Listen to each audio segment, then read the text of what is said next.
10 ljudi danas u klipu, kao što možete da vidite na mom Instagramu i TikTok nalogu, tražim velike zverke od automobila. Danas sam naleteo u hotelu Hilton na RS-Q8 u garaži hotela Hilton. Danas sam u garaži od hotela Hilton naišao na jednu zverku, to je Audi RS-Q8. Inače, ovdje ispod ove haube se krije 600 konja kojih mogu da stigne do 60 na sat za vrtoglavih 3,7 sekundi.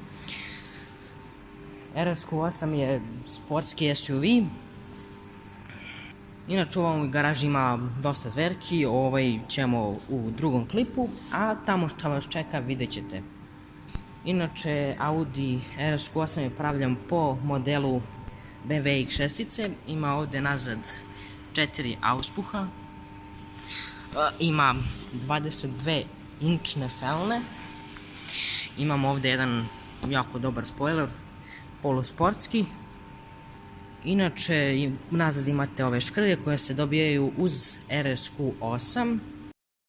Kada stanete iz ovog ugla, kad pogledate, vidi se i od naprijed do nazad se vide ove izbočine. Ovo su škrge koje se dobijaju uz model RS-Q8. Inače, ovaj RS-Q8 po meni ima jako lepu liniju. Evo sad ću vam pokažem iznutra, ako možete da ga vidite.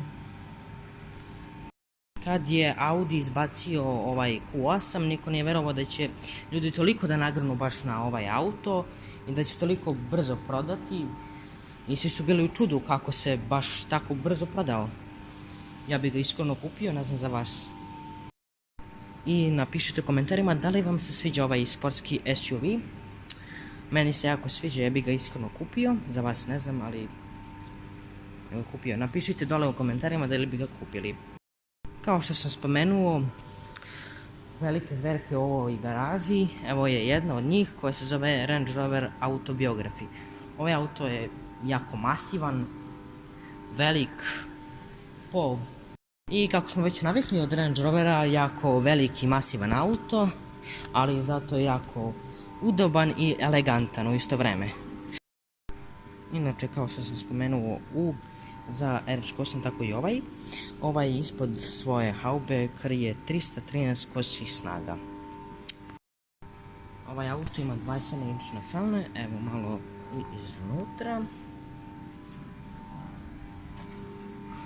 Ovaj auto ima jako lepu liniju, ja bih ga lično čak i kupio za vas. Ne znam, pišite mi dole u komentarima kao i za RS-Q8 da li se vama sviđa i da li bi ga kupili, naravno. Evo ga s druge strane. Ovaj auto, pošto sigurno većina ne zna odakle je Range Rover, Range Rover je poreklom iz Britanije. Hvala na gledanju, lajkujte ovaj video i subscribeujte se na moj kanal za još ovakvih klipova.